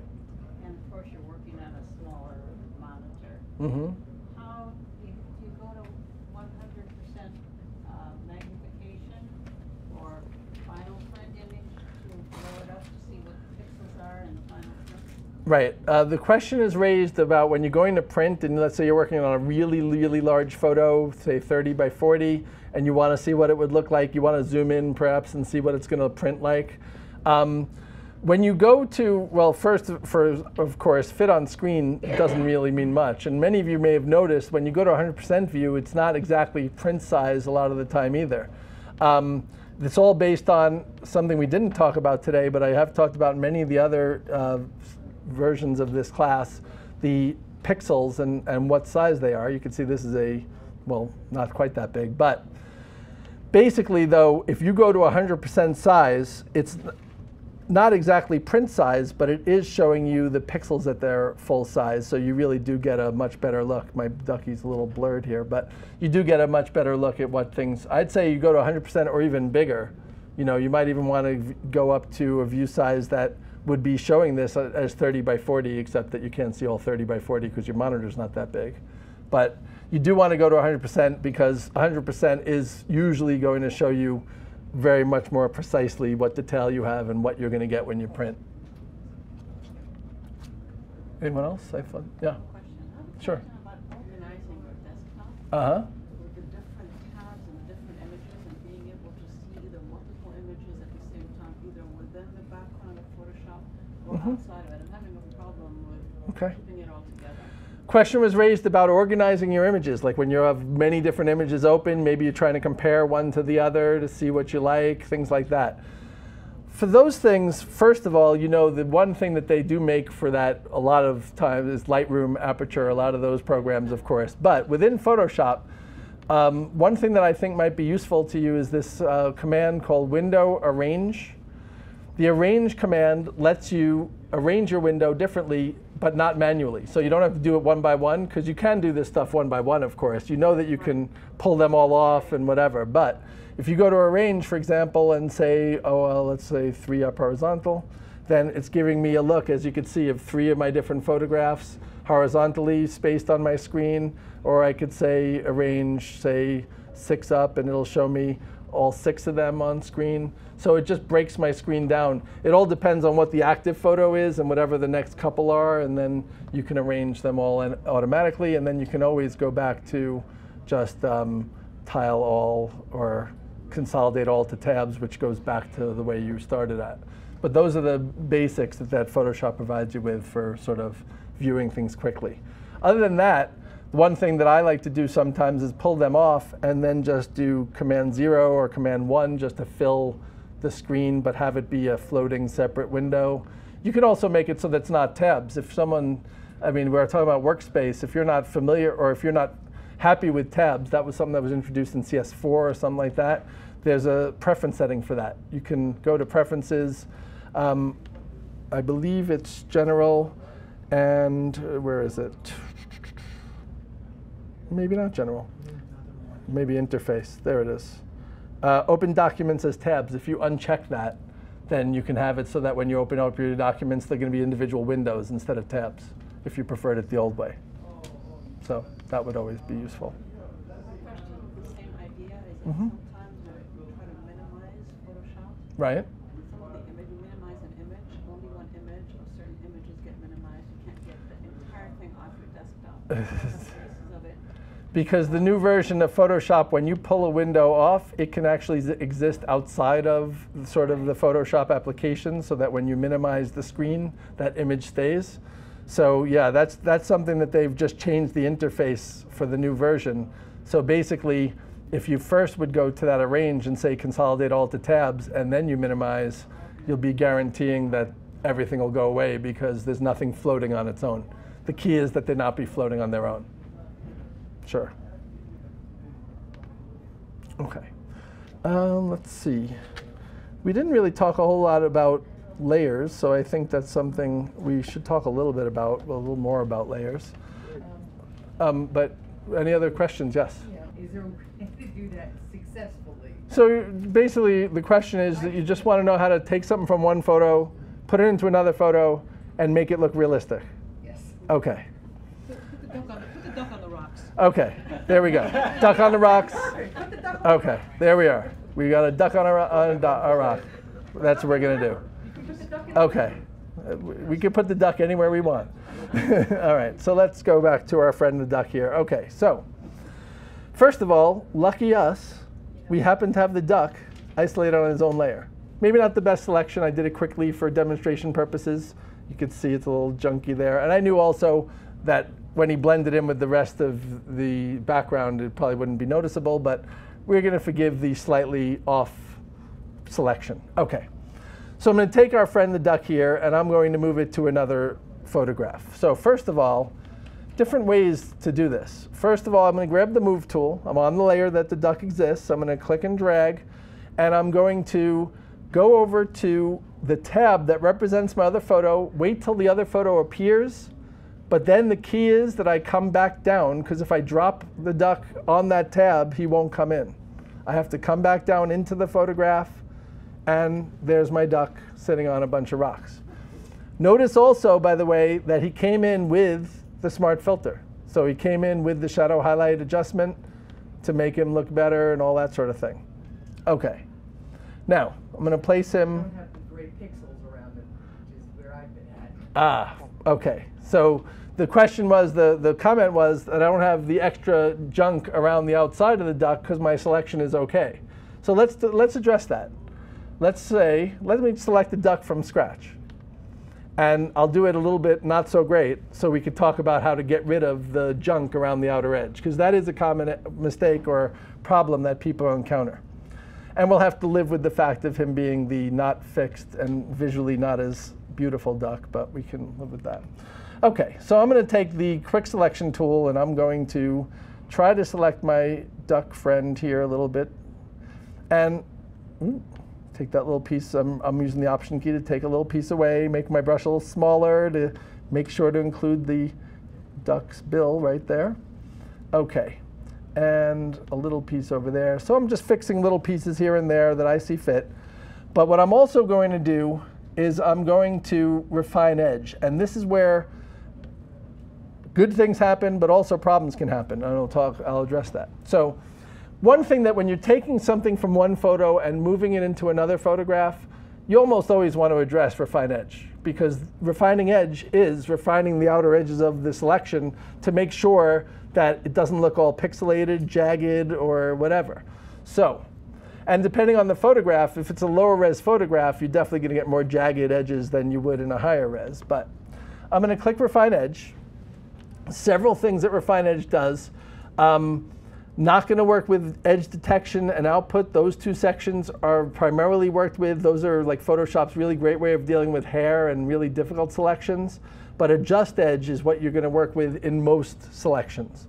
So smooth, first of all, just to run through these quickly, smooth is something that's going to smooth out. Not a great example in this, not a great choice in this example, because I'll lose some of the really sharp, changes of direction in the duck, and I don't want to do that.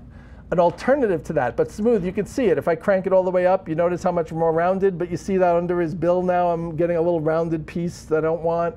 So if smooth works really well to soften the edges and to get you that nice soft edge, but it doesn't work well as far as all the little nooks and crannies and making things include that it shouldn't be included, the alternative to that I recommend is a little bit of feather, which softens, but then counteracting the softening with a little bit more contrast. Because if you make your contrast more than your feather, this way the combination of the two is giving you a little bit of a softer edge, but also not giving you quite as rounded an edge as smooth, and giving you recapturing the sharpness with contrast. And then shift edge just goes out a little bit or in. And first of all, if you were having these problems where you've got all that junk around the outer edge when you select things, think about shifting the edge to the left, because that's going to fix that. But I'm purposely going to include the junk around the outer edge that you've been encountering, because I do have a method to get rid of that after the fact. So I'm going to talk about that. OK, so I'm purposely including some junk around the outer edge that I don't want. I'm going to click OK. And once again, I'm going to grab hold of my duck and move him over to the other photo. And we can see them side by side. All right, and we'll zoom in a little bit. OK. So you can see, obviously, there's a difference between the one that's adjusted versus the one that's not. But we can also see that this new one that I brought in has this junk around the outer edge that I wanted to get rid of. Now, if anyone's ever had this happen to them and has gone in with the eraser and gone around the whole outer edge of that thing, you all know you're laughing because you know how hard and tedious and horrible an idea it is. Yeah, it works, but it could take you hours. Yes, and so it's not the best alternative. Now, I won't say that it can't work in some cases, because I look at this, for example, and I can see there's a little bit extra here, more extra here than there is over here. So there might be a few areas that I might have to clean up a little bit afterwards, but I can certainly eliminate a lot of the cleanup, at least the hours. I can make it minutes instead of hours. So I want to get rid of that junk around the outer edge. First of all, we're going to use something that we talked about earlier, the concept of how when you command click on a thumbnail, it captures that selection. So I'm going to command click on this layer and see how it recaptures the selection perfectly, right? Now, we know that the selection that I want to isolate just that outer junk, right? So I'm going to go back into Refine Edge. And by the way, if Refine Edge is not on your options bar, which it usually is when you're on any selection tool, but if you're on a tool that's not a selection tool, Refine Edge, of course, is in the Select menu. So I'm going to go to Refine Edge. And I'm going to try to use that Shift Edge to make my selection smaller, as I tried to before.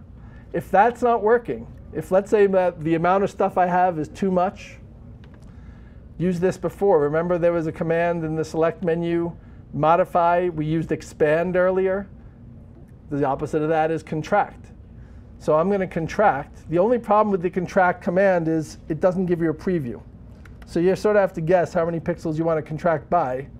You can see that I did too many, so I'm going to have to undo and try again. But the point I wanted to make, though, is that Refine Edge can do a lot of this, but if you have to contract by more, you might want to contract this way. All right, so let's say I contracted a little bit there. I want to go back to Refine Edge at this point just to see that it's OK. Make sure I capture the same contrast or whatever. OK. So you can all see how my selection is just a little bit smaller, right? But the junk is still there.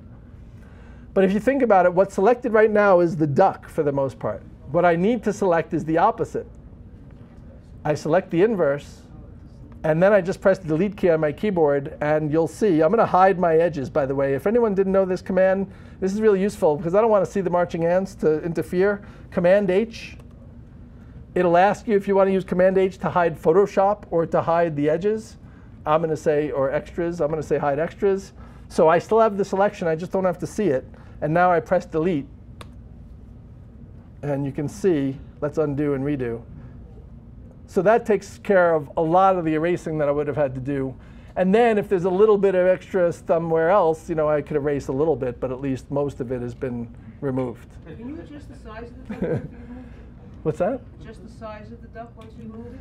The question is, could I resize? Why am I talking to this? I have a microphone right here. The question is, could I resize the duck after I move it? Absolutely, but that wouldn't have gotten rid of the junk. But let's talk about, of course, okay, but let's resize them. Let's make them look like a family of ducks instead of identical ducks so that we can make them a little bit different. My recommendation for resizing is Command T. That's the only keyboard shortcut you need, because Command T is the keyboard shortcut for free transform. There's a whole lot of other transforms, but I'm going to show you why Command T is really all you need for the most part. So I do Command T. Oh, by the way, look at my selection. Yes. What's going on? You don't have a selection. I do have a selection. I hit it. I hit it, and it's the opposite of the duck. So that's why I knew something was going on. OK. So let me deselect, because I don't need a selection anymore, and now do Command T. Now I've got the resized box as I want it. OK. So I can make my duck bigger by clicking and dragging. One thing I always like to point out is if I hold the Shift key on my keyboard, it'll resize in proportion. But what if I don't bother or I forget? And this is something I always like to show. So you can see that I've stretched the duck at this point, and I don't want that to happen. Up here on the control panel or the options bar, these numbers have come up. They came up automatically once I went into transform mode. And in between the width and height, there's a little chain link symbol. And it's showing me by the fact that the width and height numbers are different numbers, I'm distorting. So I click the chain link symbol, and it immediately makes both of those numbers the exact same number. And it alleviates the need for the Shift key at this point, because now that those are linked, I can't resize him out of proportion. So that's a good way to make sure he's in proportion. Now, there are other transformations besides free transform. Free transform allows you to do three things: resize, rotate, which is when you move outside, you just click and drag and you rotate. Or you saw it before with resizing a selection. Command and a resize box lets you distort. I don't want to distort, but I could. All right, but there's a lot of other transformations. In fact, if you go into the edit menu and choose transform, you see they're all available. A little shortcut for that is right-clicking. If you have a PC, you right-click. If you have a Mac, you hold the Control key and you click. And all the other transformations come up on your screen. So I just figured I should maybe flip him horizontally so he can be looking the other way. And maybe I'll unlink the thing here and make him a little fatter, just to make them look like different duckies. And there we have two different ducks sitting on a beach. There we go. So. Little girl. And a very little girl who gets lost in the rocks all the time. I always forget that she's there. You know what's a new feature that they've added, and I don't know if this interests, it doesn't interest a lot of photographers, but it interests people like myself who does graphic design, is some of the typography thing that they've introduced I think is really cool. So if anyone doesn't mind, I'll show that. I think it's a really fun thing because people put type on their photos. All right, so I'm going to do a little bit with type on my photo. Maybe we'll even do a couple of effects if people have not seen effects before, like drop shadows and things like that. What about 3D I'm not going to go into today, but sorry. It's cool. I know the new 3D controls are really great. There's also, they have so many cool things. There's now like animated GIFs are really cool in Photoshop. There's a lot of funky things that they've done with video and 3D. But what was I saying? I was saying about typography. Thank you. OK. One of the cool things they did with typography, which is something that's sort of a throwback to the other Adobe programs, which are much more typography based, is something called styles, which I'm going to show you, which I think is really useful. Have you ever done something with type and you pick a font and a point size and you make it look exactly the way you want it to look, and then you're in a different photo or maybe even a different area of the same photo and you want to use the exact same typographic settings and you made like 7 different changes and you can't remember what they were, so you highlight that block of type and you have to look up what the 7 different changes were? Well, this is something that they've added that really makes things useful. So I'm going to click over here to, and one thing about type, I should mention this also. When you're creating type, don't just either click or click and drag. It's up to you. Click and drag only if you need a block of type that wraps around. Like you need to actually be able to type paragraphs worth of stuff. See how that's wrapping automatically. I'm going to cancel that. Only click if what you need is just like a label. You don't need it to wrap around automatically. You don't need a box. So I'm going to type in ducks in Brooklyn, which is what these guys are. OK. And a little trick, also, if you didn't know this, 3 clicks always selects your entire line of type. You also, a little shortcut for that, if there's multiple lines, let's say ducks in Brooklyn on a beach. I know you can't see this yet. I'm going to make it bigger in a moment. 3 clicks would not select the entire block now because they're on separate lines, but a little trick to selecting everything, double click the T icon on the layers palette, and that will select all the type no matter how many lines it is, even if it's wrapping around multiple paragraphs, whatever. OK, so might as well throw in some shortcuts. I'm going to throw in some keyboard shortcuts for making my type look good. Command, Shift, and the greater than, less than keys are the best way of resizing my block of type, or just getting the scrubby fingers. Hopefully everyone knows about those. They've been around for a while. Point to the type size thing on the options bar and drag to the right or to the left, and you will in fact be making your type bigger. Another thing that I often see people do, drives me crazy, they switch to this selection tool or the move tool to move their type, but they're not finished with their typography yet. Just move away from your type. It becomes the move tool automatically, but temporarily. You can move to wherever you want, but you still have the type tool, and you can still do what you need to do. All right. So let's say I'm going to choose for this one line, I'm going to choose a slightly different font. Let's go to something a little bit more interesting. What do I have that's interesting? Who knows? This is interesting. OK. So I'm going to make that a little bit bigger. And I'm going to turn it to a different color. Let's say, let's match it to the, I don't know if you guys know this, you can match colors by just clicking out here, right? If you weren't aware of that, the eyedropper when you're in the color picker. So I just clicked on the little color box up there and then just went outside of the box and clicked, and I got picked up the color from the duck. So I'll use that color for my block of type. While I'm here and while I have this block of type selected, I'm going to make what is called a paragraph style, which means it's going to reserve all those settings that I use, the font, the point size, the color, all of that stuff, as something I call it. Like I'm going to give it a name. So I'm going to go over to, if you don't know where it is, you just go to Window and choose Paragraph Styles. I happen to know it's this little icon right here. And I just click the little new page icon, because in every Adobe palette, when there's a new page icon, it means create new of whatever it is you happen to be working with. So I'm going to create a new style. I'm going to double click it to call it, something more useful. Let's call it duck style. All right. All right. So now I'm done with that type layer. I now want to put a different type layer somewhere else on the photograph. I'm going to click down here, type something new, and I want it to be in the duck style. And notice it took on some of the characteristics, but let's just go back and make it even something completely different. OK. So I have something completely new and different, and I want it to be in that same style. I'm going to go back to the duck style right here on the Paragraph Styles palette, click it, and then, excuse me, I select the text, I click the style name.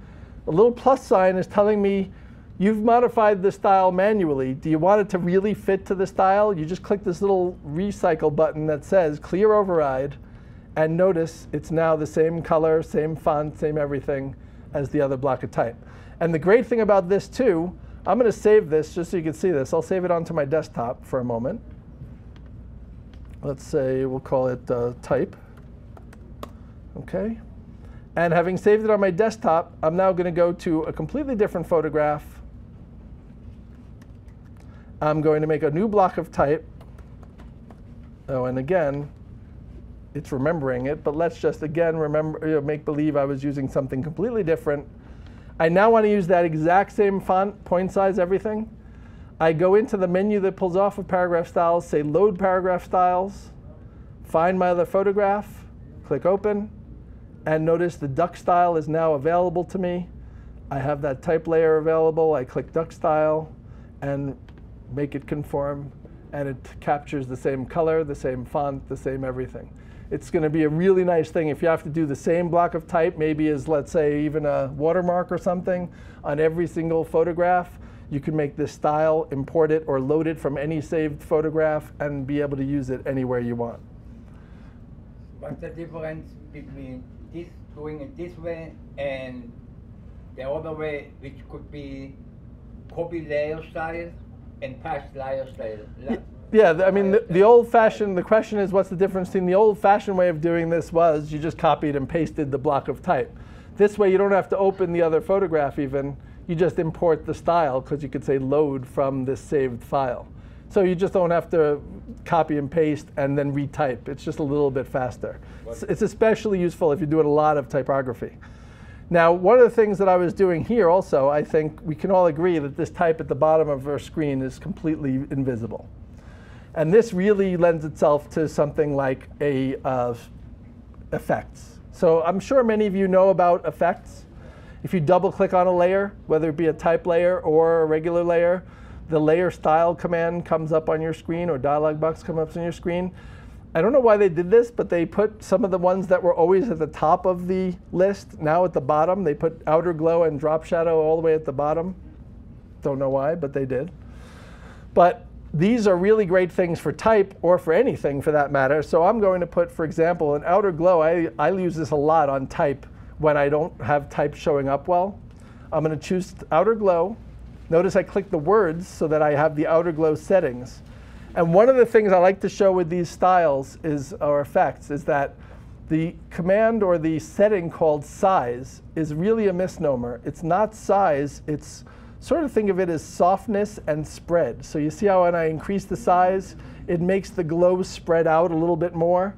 And then spread, worked in conjunction with that, is going to make it spread out even more. But that's a really good way of making type visible on a photograph when it wasn't visible before. You could also have put in a color or something behind it.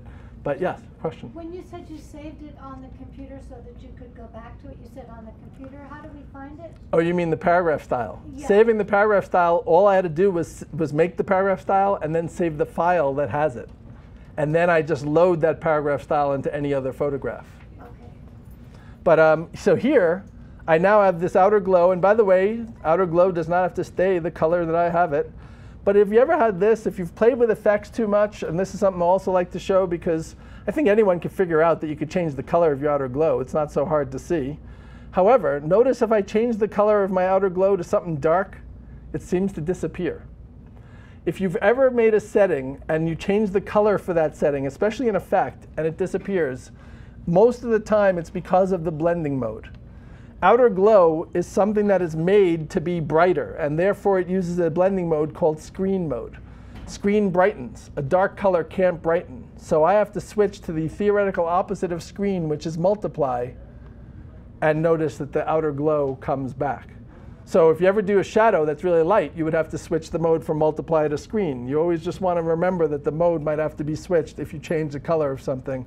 So as you can see, now I have this dark outer glow that I can put, which is sort of like what people think is a drop shadow, but it's really not. It's around the entire block of type, and of course, as you can see, making it stand out. Now let's say I like that outer glow, and I want it to now be around the other block of type, the one at the top of my screen. As you can see, it's an effect listed underneath the menu, so I'm going to take that effect and move it to the other layer. Notice the layer turns dark. But you see I've just moved the effect from one to the other. I didn't actually duplicate it. Does anyone know how I would duplicate it? It's holding the Option key. It's a really good thing to know in all the Adobe programs. If you hold Option when you drag something, you're essentially duplicating it. So by Option dragging that glow, I'm able to duplicate that effect and put it from one layer onto another.